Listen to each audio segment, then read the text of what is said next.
Okay, so I was working with Steve, and my problem was that I wanted to talk to the students on the counselling courses about the issue of, or the concept of definition.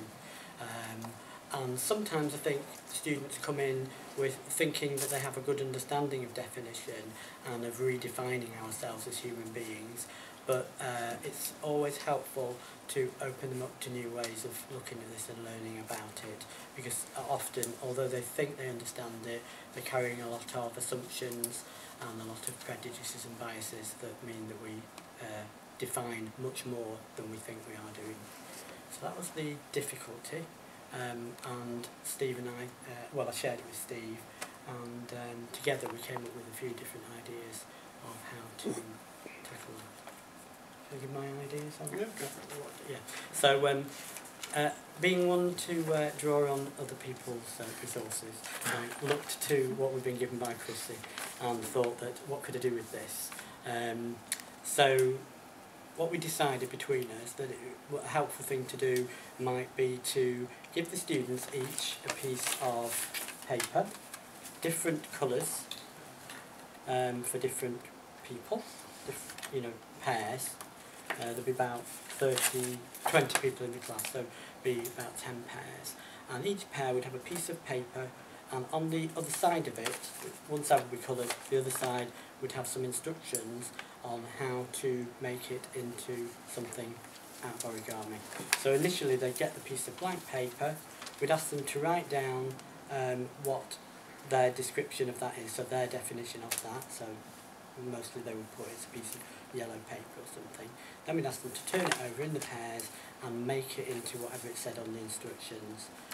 So they would have different origami things to make in the different pairs, and the learning would come from all sorts of different things in terms of whether they shared what they were doing with other pairs, what happened if they got halfway through following the instructions and then couldn't see the instructions, whether they managed to redefine the piece of paper into something else, or if they didn't, how they felt about not being able to do that, whether they got ideas from other pairs.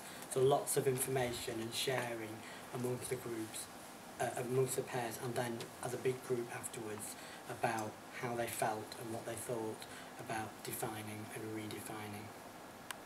Thank you. Okay, so my problem that I want to get across is something called statistical process control.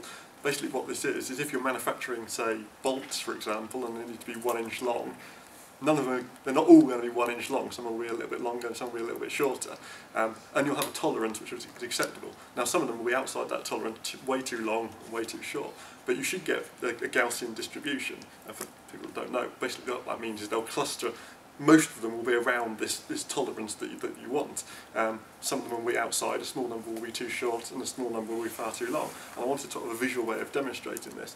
So what I've bought is a box of, a tub of sweets here, and the idea is that I'll pass this around the students and ask them all to tell me, or to write down how many sweets I think there are in this pot.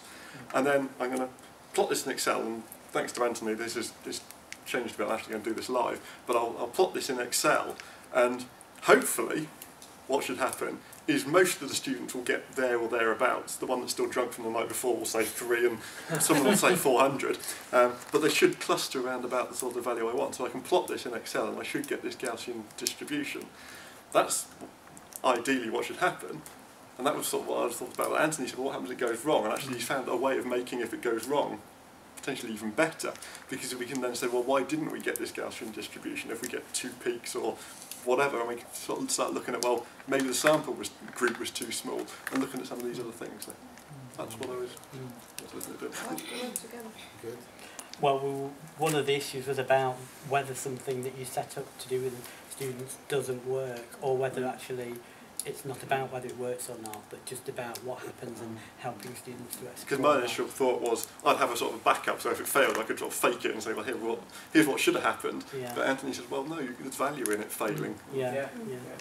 And another thing that happened for us was the surprise element, I think, in terms of having the sweets in a tub that you didn't know how many. Yes, that was. So you were in there with the students as well. We're thinking about the way we count them was actually to hand it round again, and each student takes one, Yeah. and that's how we do the count. And then everybody wins, everybody gets a sweet. Yeah.